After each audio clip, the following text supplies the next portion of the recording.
start. So previously we had some tutorial or some problems on Fourier series.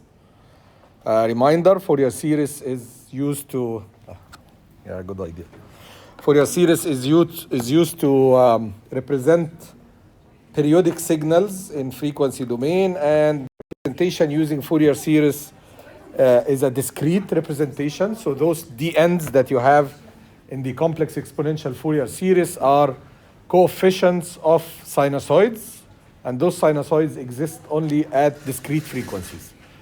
Now, when you deal with non-periodic signals, you can no longer use this representation, and that's why the mathematicians, particularly Fourier, he came up with another representation for the non-periodic signals, because now in the case of non-periodic signals, when you look at the frequency components, you find that the signal has a continuum of frequencies. It doesn't have values only at certain frequencies, but it has a continuum of frequencies, a range of frequencies, which is continuous from start to end. In order to be able to do that representation mathematically, we use what's called the Fourier transform. By the way, the Fourier transform is more generalized, so you can actually also use it to represent periodic signals. And in that case, you will see that periodic signals, when you look at their Fourier transform, and that's going to happen soon, you will see that in the lecture, it's actually discrete. But since we are describing a discrete quantity versus a continuum of frequency, it becomes delta functions. So in Fourier series, it's just components, right? Discrete values fixed at certain discrete frequencies. If you do Fourier transform of periodic signal, it becomes a series of delta functions, okay? We'll see that later. For now, let's look at this tutorial on Fourier transform. The first one here is kind of a straightforward. You just need to apply the definition of the Fourier transform to calculate the Fourier transform of those two signals. Those are two time domain signals. One of them is a decaying exponential, the other one is an increasing exponential. This is not complex exponential, this is just exponential, okay? So it doesn't have j in the exponent, but they are finite, so they don't go all the way to infinity.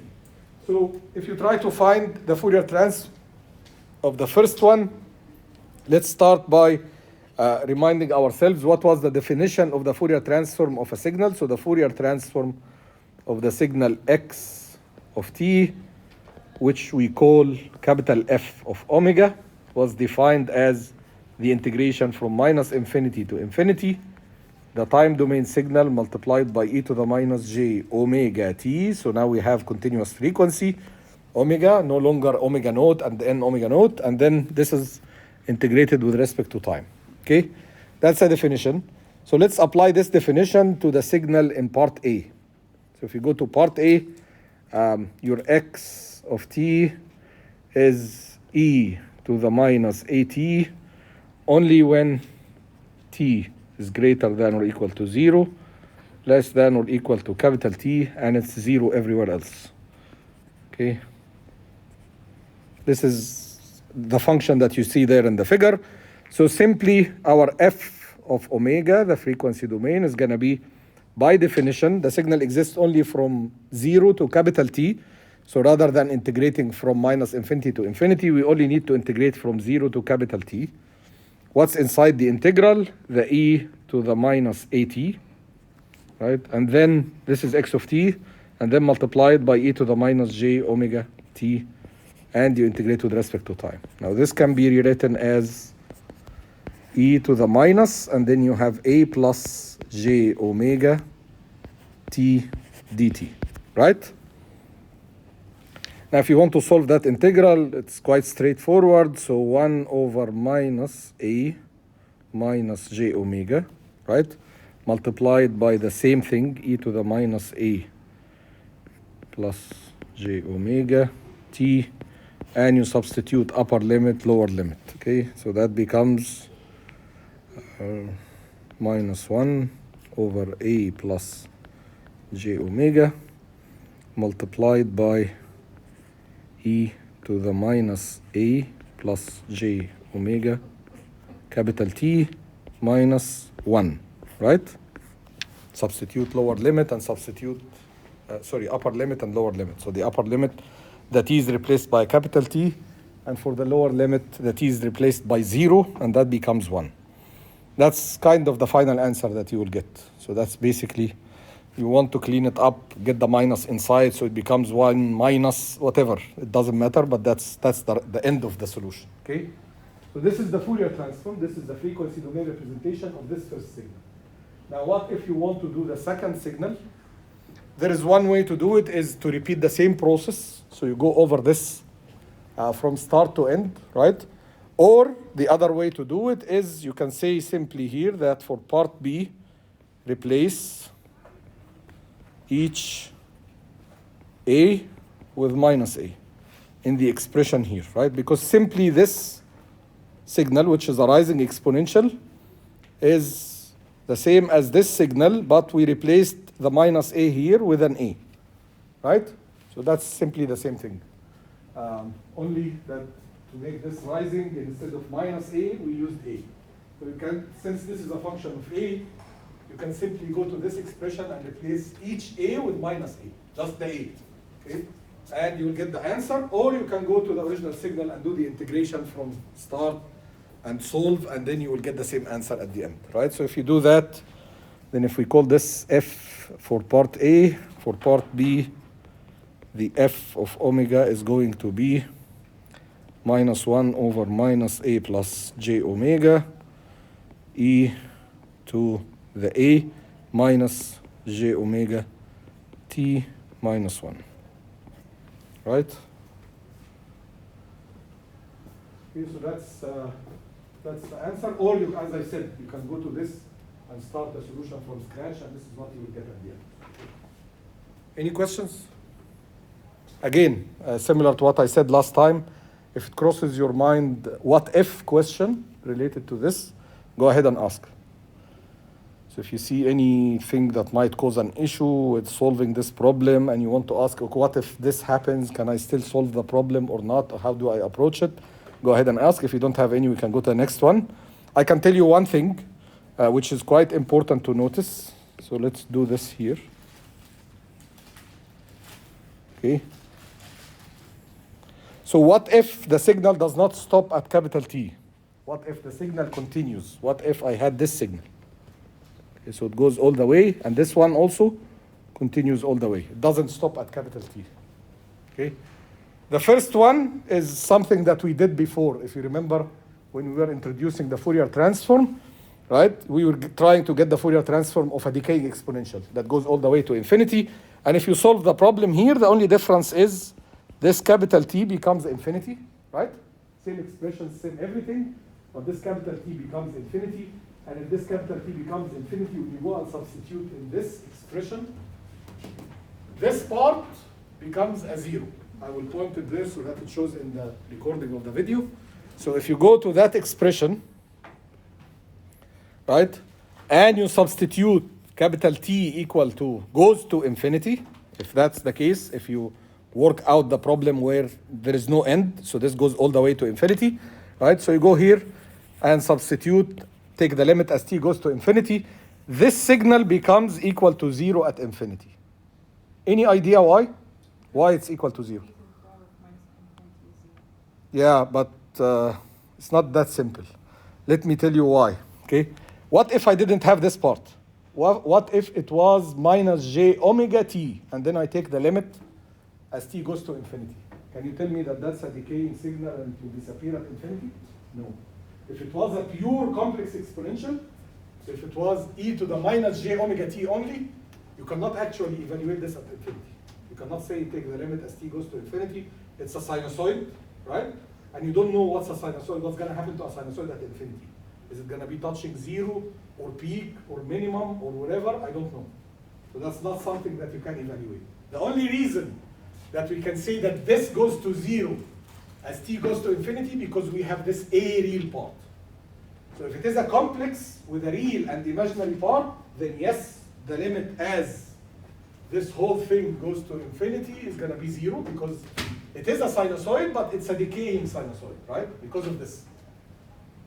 Okay? So that shows me that it can be equal to 0 in that case. But if it was not, then don't do that mistake. Okay? So anyways, for what we want to do here, luckily we can do whatever we like with this, so it becomes -1. So solving this is going to be, take the limit as t goes to infinity of the answer of this problem, this answer, so -1 or a plus j omega e to the minus a j omega t minus 1. And if you take that limit, this one goes to 0, so it becomes 1 over a plus j omega. Okay? So that's a solvable. This is part A in case the signal goes to infinity. So in case it doesn't stop at t, just continues all the way to infinity.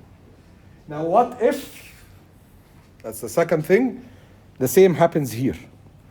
So the signal goes all the way to infinity. Now you have to notice one important thing. Again, you cannot really evaluate because it will be, if you look at this signal, right, it's going to be, if you look at the answer that we have here, it's e to the a infinity. So that's a positive infinity, right? So this is blowing out, okay?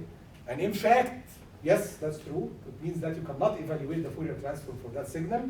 And in fact, the reason should be told earlier that in case that in part B, t goes to infinity, what will happen is this integral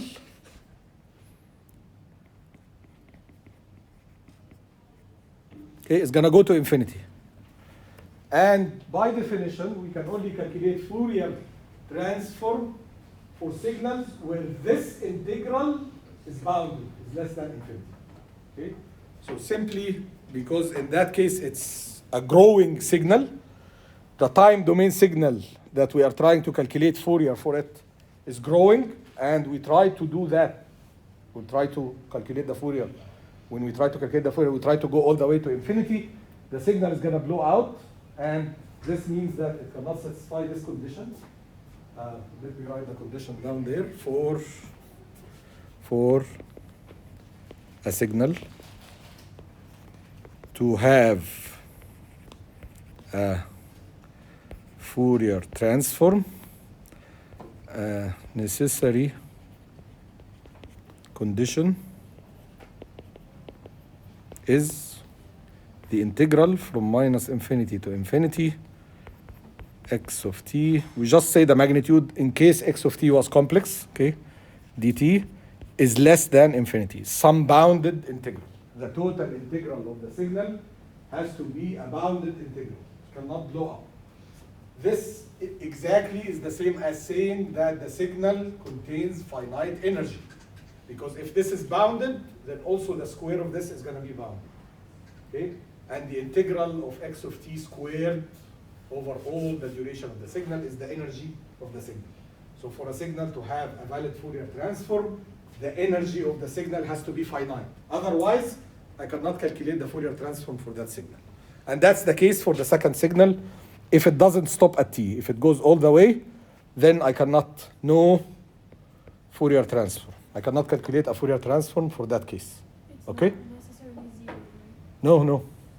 It's not going to be 0. It's going to be actually infinite. I cannot evaluate. Okay? Any questions here? Why do we put the magnitude? We put the magnitude, again, if it's a real-time signal like this, the magnitude does not matter. But if the x of t was a complex function, so it has a real and imaginary part, then we need to evaluate this integral on the magnitude of the signal. Not, yes? Doctor, there was a similar question you solved the other day, where you said you can't solve it with integration because it goes to infinity. Yes, yeah. You solved it some other But that was not similar to this. It was similar to the case when I told you here, if you don't have this a, you cannot solve the integral. Right? So if you have a pure e to the minus j omega t, and you are trying to evaluate this as t goes to infinity, it's not infinity. It's undefined. You don't know how to evaluate it, right? So that was the case. We were trying to find the Fourier transform of e to the minus j omega naught t, right? That like pure phase term, right? And then if you try to evaluate that by just simply applying the integration, you will not be able to solve the integral. Again, I mentioned in the lecture, just for your future knowledge, that integration is actually solvable, but it's solvable with something called the residues theorem, which is part of complex analysis. You have not studied that. You studied complex numbers, but not complex analysis, okay? So it's not required. What we did is, we kind of used intuition to look at a possible solution from frequency domain, and then we took it back to time to see if it was equal or not. So that's how we approached that problem, okay? But it was not related to a signal that blows up. It was related to a pure complex exponential, so just j omega, and then you try to evaluate that as t goes to infinity. You will not be able to do it, okay? Any other questions? Okay, happy? This is kind of a problem that is working the other way around. So you are trying here to find the inverse Fourier transform. You are given f of omega, so you are given the frequency domain or the spectrum of the signal. And your question is, can you find what was the time domain signal that produced this spectrum? Of course, again, the solution here is using the definition. So again, remember that if you have the Fourier transform, you can calculate the time domain signal by 1 over 2 pi integration from minus infinity to infinity, the frequency domain or the spectrum multiplied by e to the j omega t, and you integrate with respect to omega this time. Okay, this is how you take the signal from frequency and to look at what was its time domain representation. So let's apply this to the first part. The first part is a pure muscles question. What I mean by muscles question is it doesn't have that much concepts in terms of Fourier transform methodologies and so on.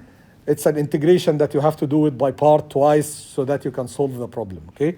So let's look at it. X of t is equal to 1 over 2 pi. Again, the signal here is limited from minus omega naught to omega naught, right? So I don't know this guy.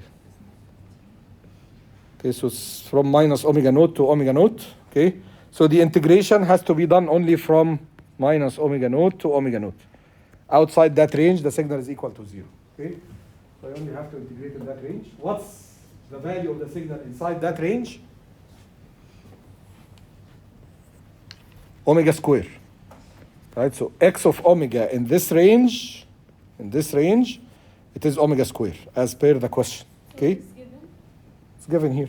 Always given? What's the other option? If you have a figure like this and I don't write what's the equation, you'll never be able to figure out it's a square, it's a quadratic, it's whatever, right? It has to be written on the, either written as a function or written on the diagram itself, because you cannot intuitively from the diagram figure it out. Was that your question? Yes. Yeah. Otherwise it will be so ambiguous, okay? Okay, so omega square and then e to the j omega t d omega. And now you have to do by part, okay? And it's twice, 2 times. Okay, I'm not gonna do that, it's long. So you integrate the exponential and you differentiate the omega square, twice. The first time you do it, you will get to omega multiplied by an exponential, plus some other term that ready for evaluation. And then the next time you do it, you will get rid of the omega and you have only the exponential plus some term which is already ready to evaluation, okay?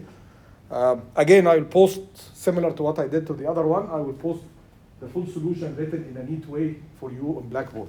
For now, just the empty one is available if you want to scratch something on it, okay? What about the second signal, B? Not very difficult, but it has a nice idea to it, which is how two people might approach this signal in 2 different ways. And probably one of them is more computationally efficient. One of those approaches is gonna allow you to do less number of integrations and less number of computations. So let's look at those 2 possibilities, yes? Piecewise? Yeah, well, piecewise is the first approach. So integration from -2 to -1, the value of the signal in this case is 1, e to the j omega t d omega, plus, don't forget the 1 over 2 pi in the expression, 1 over 2 pi integration from -1 to 1. The value of the signal in that case is 2 e to the j omega t dt plus 1 over 2 integration from 1 to 2 the value is 1 in this range. And again, e to the j omega t. Very similar integrals, right? All of them are exponentials multiplied by a constant, but only the differences are in the limits of the integration. And by evaluating those, you should be able to get the final expression. What's the other approach? Someone might say, okay, I can think of this signal as the summation of those two signals. And I believe that person.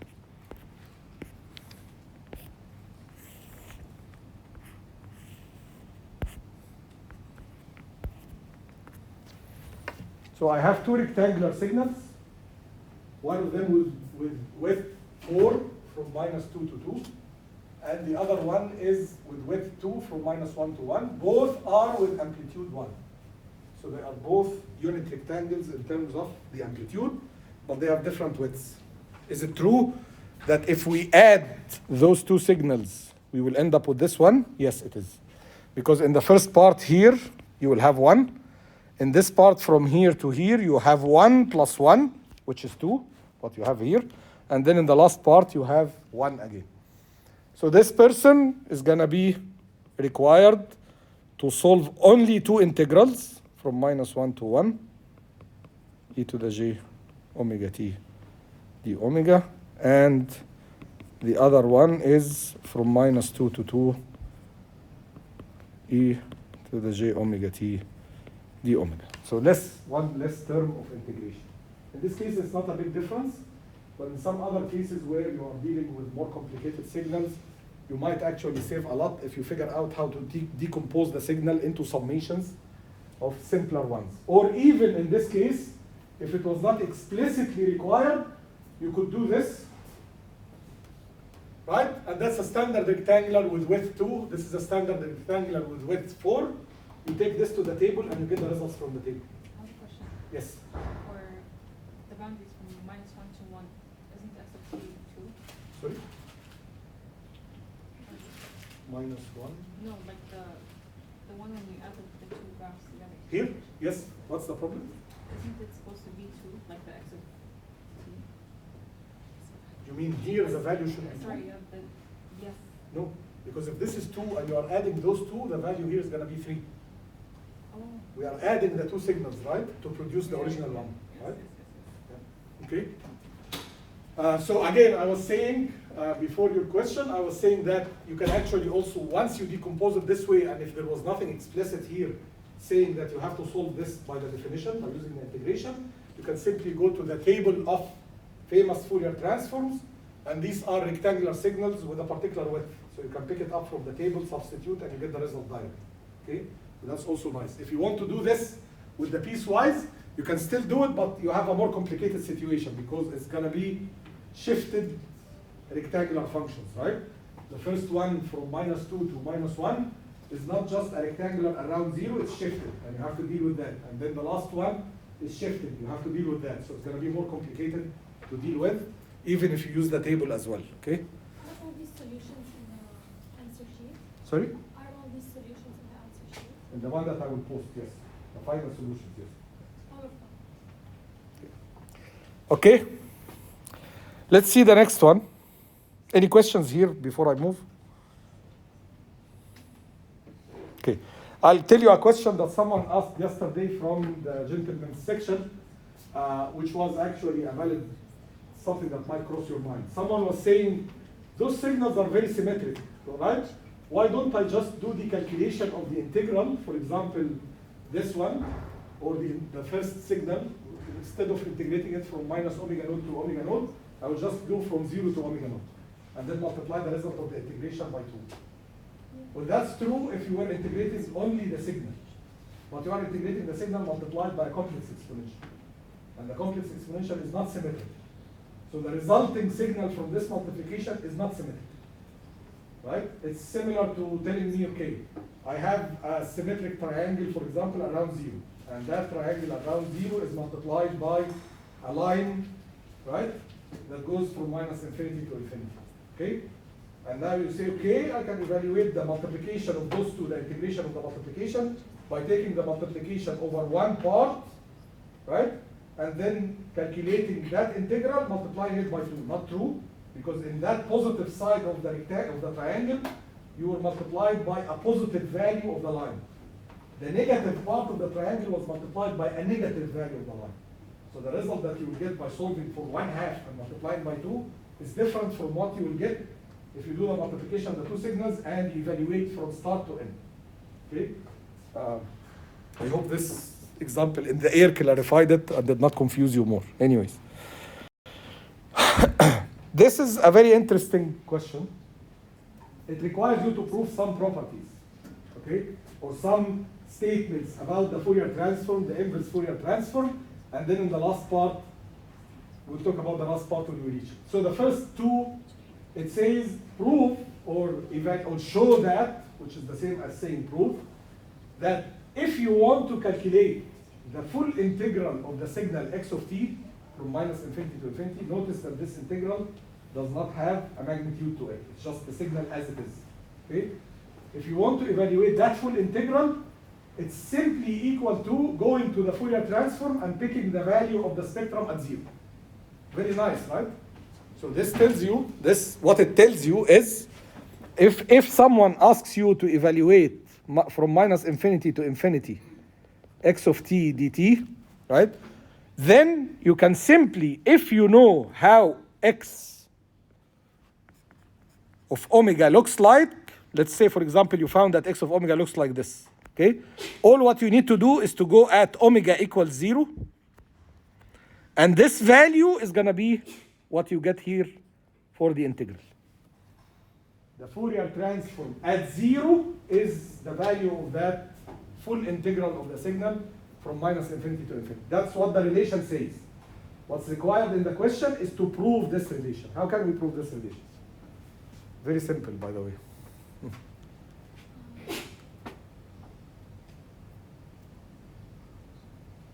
we just replace omega by 0 and then e to the 0 is just 0? So we end up with this. Yeah, so simply we start from the definition of x of omega, which is equal to the integral from minus infinity to infinity, x of t, e to the minus j, omega t, dt, right? And then look at what's x of 0. It's simply this expression when you substitute omega equals 0. So that's integration from minus infinity to infinity, x of t, e to the minus j, 0 t, dt. So this is 1. So that's equal to the integration from minus infinity to infinity, x of t dt. And that's exactly what the question asked us to prove, right? Correct? So you just start from the definition of the Fourier transform, and then in that definition, substitute the frequency equal to 0, you will get the relation that you are required to prove, okay? That's the proof. And up there, before doing the proof, I tried to explain to you what does it mean. How useful is this relation, okay? Let's look at the other one, this one. Same thing, right?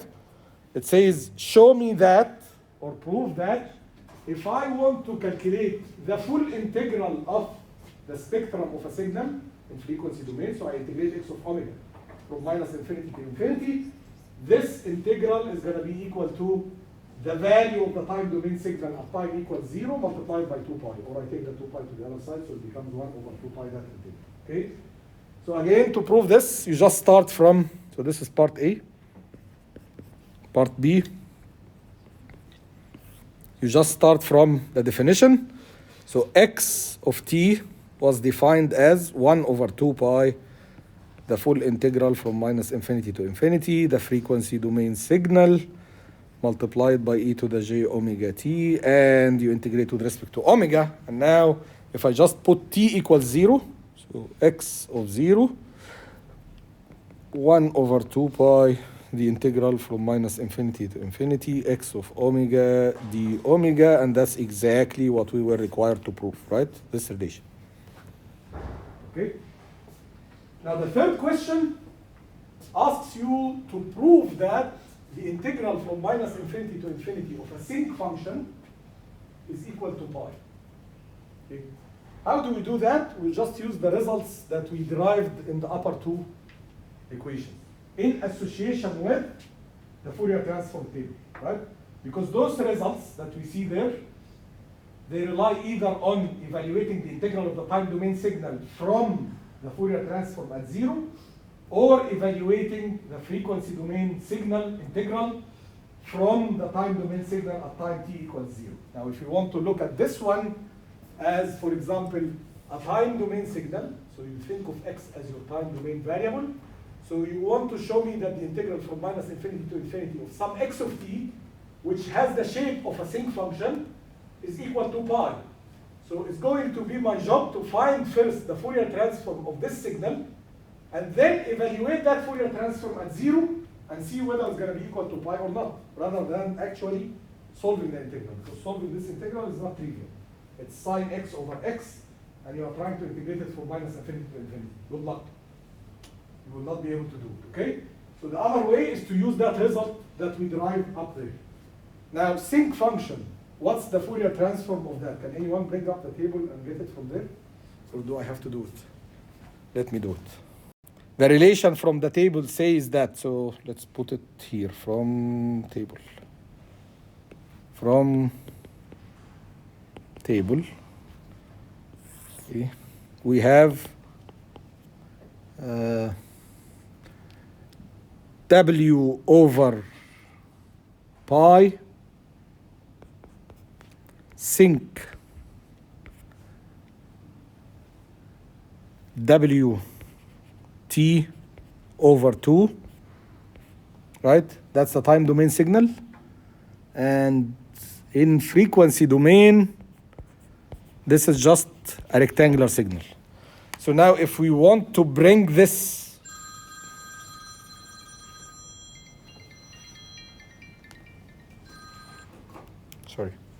So now if we want to bring this to the shape that we have, the question here is talking about the integral. So that's part C. Integral from minus infinity to infinity, sinc, and instead of using x, I'm gonna just use t. It's the same thing, right? T dt, okay? And I know that this, from the relation that I got up there, should be the Fourier transform of this sinc of t, right? So the Fourier transform evaluated at omega equals 0. Okay? Sorry, direct. Let me write direct. Direct is of omega divided by 2w. Okay? That's the rectangular function. So I want to calculate this integral. So I need to get the Fourier transform of sinc t. Now I have here sinc, but it has some scalings, right? So to make this matching to the scaling, I need this w, to be what? 2, right? So simply, this is gonna be sinc of t over 2 multiplied by 2 over pi, and the Fourier transform of that is going to be rect of omega over 4, right? Correct? So now if I want this to be only a sinc, it means that if I want to look at what's the Fourier transform, not over 2, there's no over 2. The whole idea was to get rid of the over 2. So there is no over 2 here. Right? So now to get this to be the sinc only, it's going to be going to be sinc on one side of t, and the Fourier transform of that is going to be pi over 2 rect of omega over 4. Right? So you can treat that double-sided arrow as an equal sign? So No, it's not an equal sign. It says that these are dual terms to each other. This is the time domain signal, this is the frequency domain signal. But you can do like the regular arithmetic stuff then? So like how you did it here, you just multiplied everything. Why we can do the regular arithmetics here? Because the relation is linear, right? So if I have a Fourier of x of t, which is called x of omega, the Fourier of 2x of t is going to be 2x of omega, right? And if I have a Fourier of x of t plus 1, then again it's going to be on the other side, and so on, right? So it's if I have a Fourier of summation of two signals, It's equivalent to getting the Fourier of the first and the second and adding them together and so on, okay? So that's why what I do on the left side, I have to do it on the right side, specifically multiplication and division, okay? I don't, okay, there's an issue here. I will address it with you, but once we are done with this, okay? So again, if this is the case, then if I want to evaluate the integration of this guy, right? If I want to evaluate this integration, so this guy integrated from minus infinity to infinity, the theorem here tells me that it's gonna be this frequency domain signal calculated at omega equals 0, right? If you have a rectangular function, which looks like this, as a function of omega, right? And it's omega over 4, so it starts from minus 1/8 and it finishes at 1/8. And a rectangular function would have a value equal to 1 here, right? And you evaluate this at omega equals 0. What's the value of this at omega equals 0? Why pi? No, just the rectangular, without the multiplication. 1, right? So it's equal to 1 in that range, and if I pick the value at 0, it's 1. Right? So simply I can replace this rectangle by, the rectangle at 0 is equal to 1. So now I have this integral from minus infinity to infinity, sinc of t dt is equal to pi over 2 rect of omega over 4 when omega is equal to 0, which is equal to pi over 2, 1. So there is a factor of 2 that we have here, and I think the reason for that is a difference in the definition of the sinc function. Let's see why. There is a factor of 2 that should not appear. It should be just pi. So the table says omega over pi sinc omega t. Why did I think I picked the wrong one. Sorry, it's my mistake. So omega over pi, and then there is no 2 here. So the table, let me show you the table. I show you my mistake. I think I just picked the value from the table incorrectly. You see it? And let's zoom in a little bit. So it's this guy, right? Here. There is no 2. It's omega over pi sinc omega t, or not omega, w over pi sinc wt equals rectangular of omega over 2w, right? So it's actually, there is no 2 here. There is no divide by 2 here. I think when I was reading this, I picked some values from this one. Which, is just a variable, right? sorry? The W Is not what? is just a variable. It's just a variable that controls the width. Okay? So if you change this W, the rectangular here is going to become wider or smaller. So what I did is I took this instead of this when I was writing it. But if I take it the right way, there is not going to be that factor of 2. So let's go back to correcting what I was doing quickly and then getting the final answer for this. So here, if I go to this, the one that I said from the table, and I just simply remove this one because it does not exist. It's just sinc wt multiplied by w over pi, okay? And this is equivalent to the rectangular of omega over 2w. Now to get the sinc function on the left side, I have to put w actually equal to 1, right? So this becomes 1. I have to put w here equal to 1 so that this becomes sinc t. So this becomes 1, and then the solution here does not have a 2 down there, right? It becomes just pi multiplied by the rectangle, and it's going to be a rectangle divided by 2, not by 4. It doesn't matter in terms of the solution because we picked 0 value, but just for correctness, becomes a rectangular of w over 2. So I do it in white. Yeah, okay, here.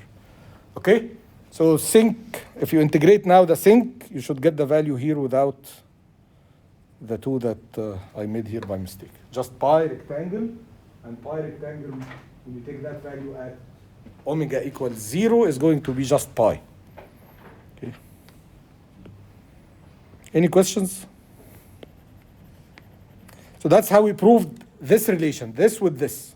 Now, in order to prove the other relation, if you go to the table, the other one says the sinc square, right? If you go to the table, you will find that also the sinc square exists in the table. And in that case, in the case of the sinc square, you need to actually substitute the W here with 2 so that you get sinc square of T, right? And then when you are doing that, put the 2 here so it will become 1 over pi. And this is a triangular signal, which is like one rising line from the left side and one rising line, decaying line or falling line from the right side. A triangular of omega over 2W. Again, when you evaluate this triangle at 0, it's the peak of the triangle, and the peak of the triangle is equal to 1. The value at the peak is equal to 1. So this becomes 1, and you have a pi here which is multiplied to the other side. So you can prove also the sinc square relation. Okay? Both of them, they come from the table representation of the Fourier transform and time domain signal pairs. Okay. Any questions?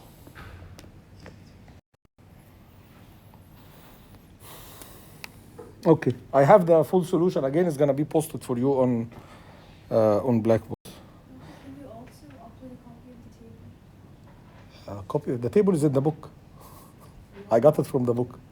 If you want, I can upload a copy of the table, but it's in the book. Actually, I will, no problem. It's okay. I'll put it under the supplementary material. There is a content area called supplements. I'll put it there. Okay, all the tables, the Fourier series, the Fourier transform, and the properties as well, not just the famous pairs. Let's look at this problem. It's very interesting, even though it's very simple, but it's very interesting in the physical meaning behind it, and I want you to concentrate with me if possible. Okay.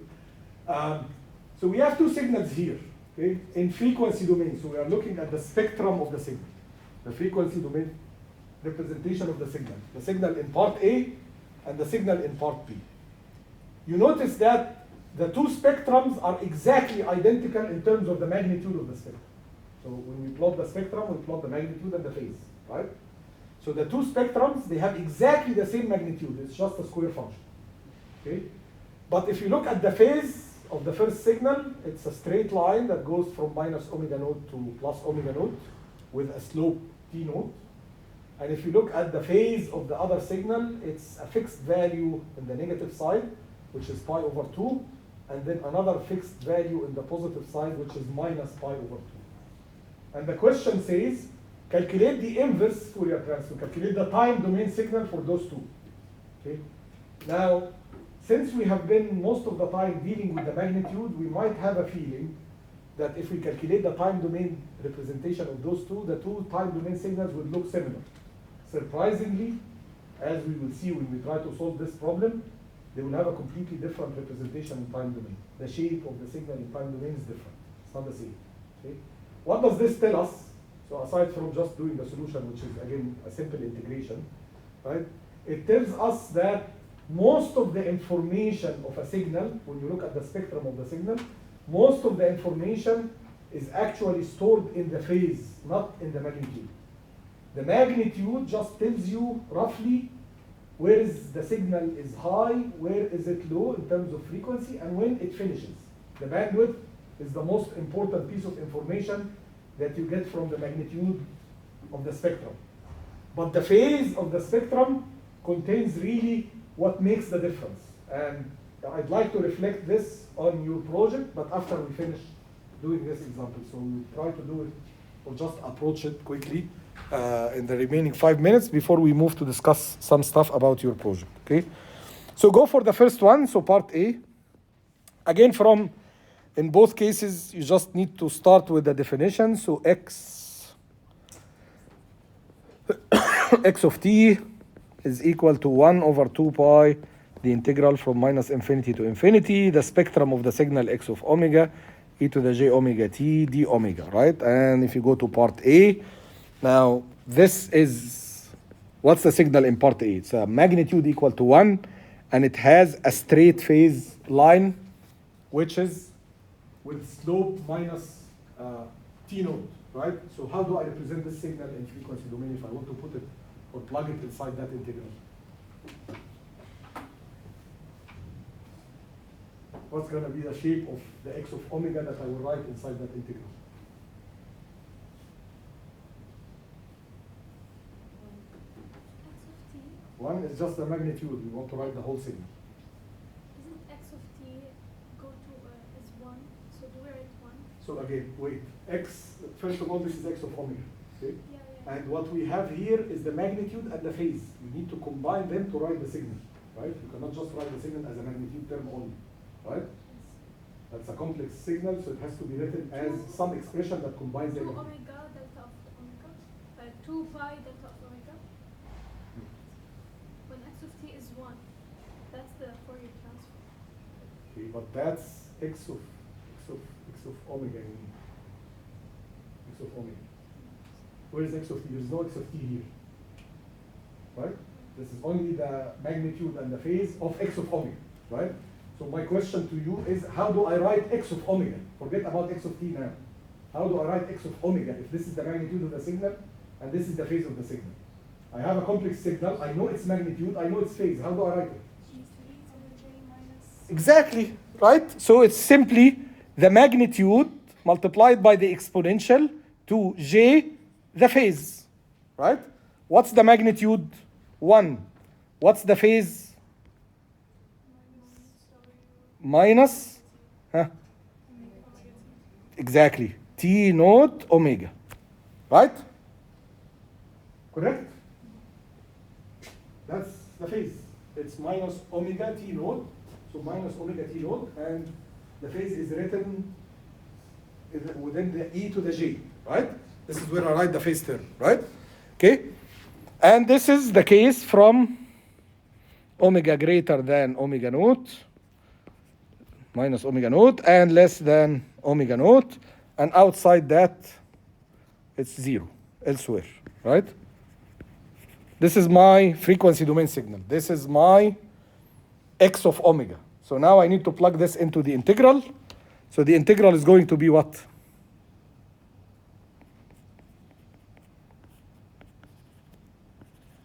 What's inside?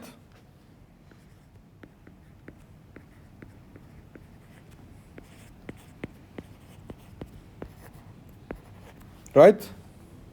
But again, if you try to approach this problem by solving the integral, you will not be able, because this puts us to the same issue that we talked about. You end up with a pure imaginary part in the exponent of the complex exponential here, and if you try to evaluate this integral at infinity and minus infinity, you will not be able to solve this. But at least you know that you are trying to get the inverse Fourier transform of this signal, right? So the inverse Fourier transform of this signal is one of the famous ones that exists in the table, and it's one of the famous ones that we actually approached when we were trying to give you an introduction to the Fourier transform. So this is a pure imaginary e to the minus jt naught omega. Look it up in the table. Do you have the table, or do I have to bring my table? I have to bring my table.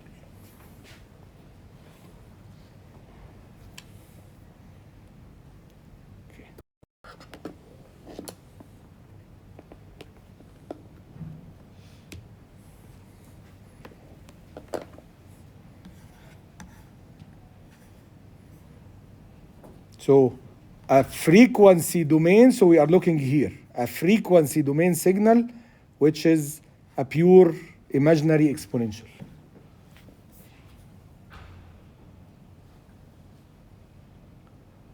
Right? Where is it?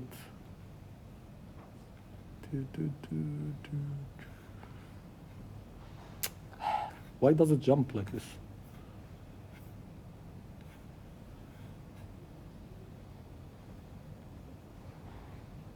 So do we have it here?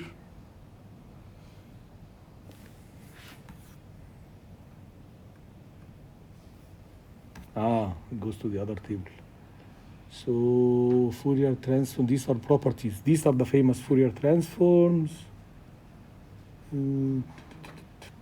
Doesn't show here, right? You can get it from this one if you want using the duality property, but it was supposed to be listed as well. I think I cut the table before it finishes. Okay.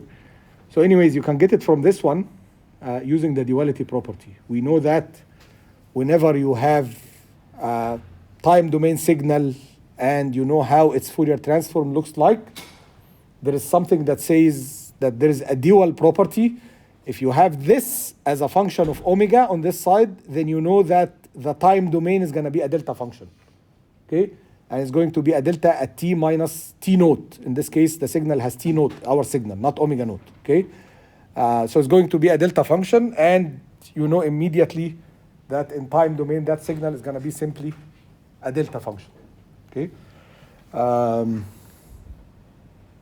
But it's not shown in the table. Now, here is the duality property, time shifting, duality. So if you have x of t, you have the Fourier of some time domain, which is in this case the Fourier that looks like a pure exponential, then its time domain signal is going to be 2 pi multiplied by the frequency domain signal when you replace t by minus omega. That's the duality problem. But anyways, I will not let you use duality. I will augment this table with the remaining part, the other dual part. Okay. So anyways, if we go back to our problem, this pure exponential term is going to be in time domain a shifted delta. So this is going to be in time domain a delta at t minus t naught, this shift part, right?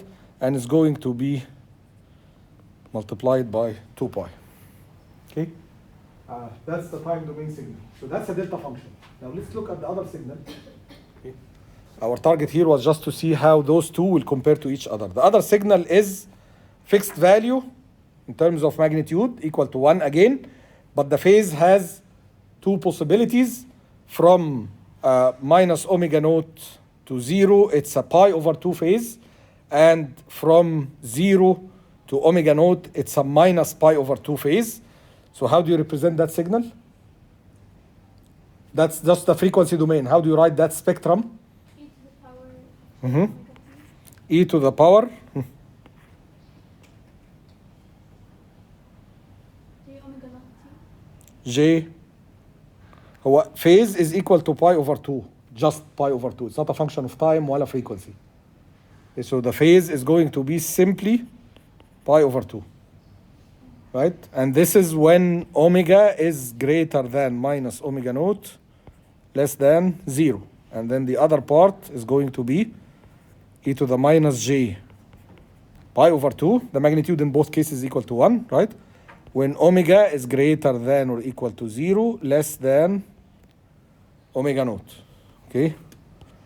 And 0 otherwise. So now for this one, I can actually, how do you figure out the time domain signal of this? Make it cosine of sine. Mm-hmm. I'm waiting. Cosine or sine of what? So again, this is the frequency domain signal, and you need to figure out the time domain. Solving this, because it's a pure phase, it's a constant value, right? It's a pure phase. Solving this by doing the integration is not going to be possible. You will not be able to evaluate the integral because it's a pure imaginary exponential. So how do you solve this? Again, it's yeah, but again, it's just simply looking at the Fourier transform table one more time. So we have all the tables in Excel. Yes, of course, definitely. Okay. So for this one, if you want to get the time domain signal, you will again have to deal with the Fourier transform table. Okay. And if I remember correctly from the Fourier transform table, this is the sine function. Let me see. Sine. Yeah.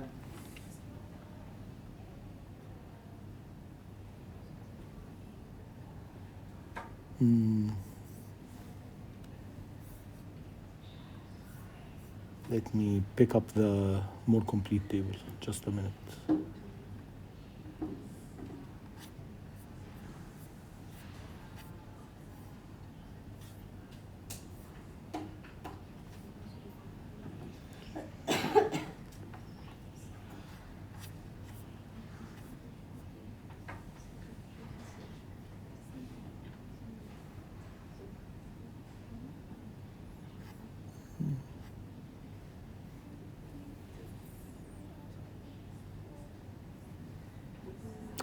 Okay.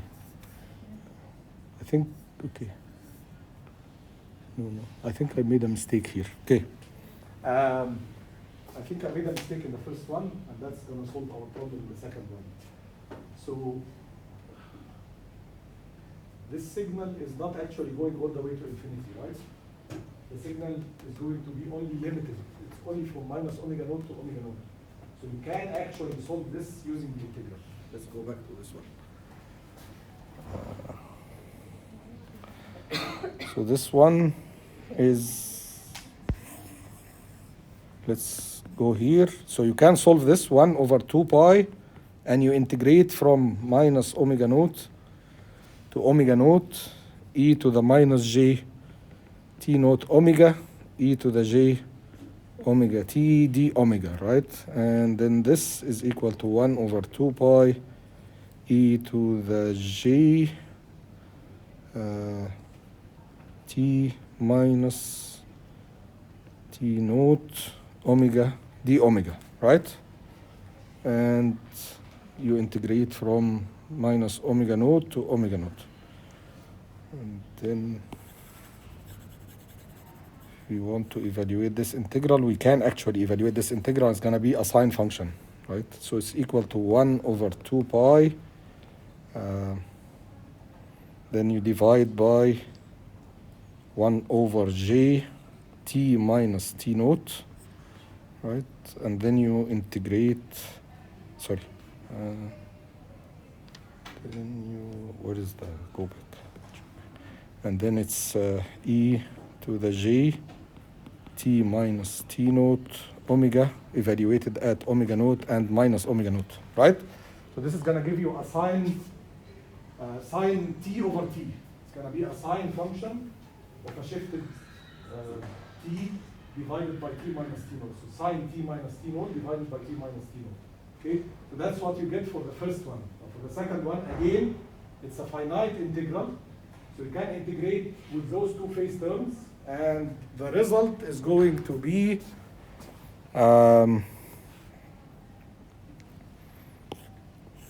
for the second one, it's the integral minus omega naught to omega naught 1 over 2 pi e to the j pi, minus omega naught to 0 e to the j pi over 2 e to the j omega t d omega plus the integration from 0 to omega naught e to the minus j pi over 2 e to the j omega t, right?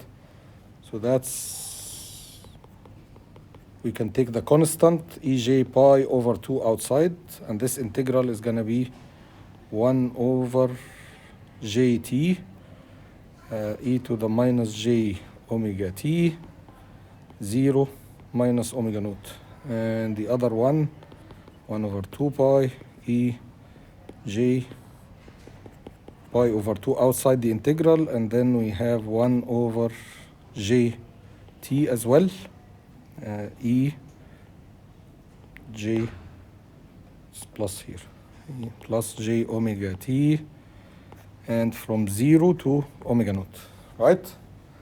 And then you evaluate this at the two values, you evaluate this at the two values, and you combine the results. And the result is not going to be a sine function. Okay. So aside from the shape of the final answer, what you can see here is changing the phase of the signal while keeping the magnitude the same, or slightly even altering the magnitude does not affects your time domain signal significantly. The result that you get from this one is not going to be a sine function. the result that you get from this one is a sine or a sin t over t function. Okay, so they are quite different, even though the magnitudes in frequency domain were very similar, but the phases were quite different. This tells us that most of the information of a signal in its spectrum is stored in the phase of the spectrum, not in the magnitude of the spectrum. The shape of how the signal looks like in time domain, which is what affects our perception of that signal as human beings or users, is mostly dependent on the phase in frequency domain rather than the magnitude. Okay, that's kind of the intuition that you get.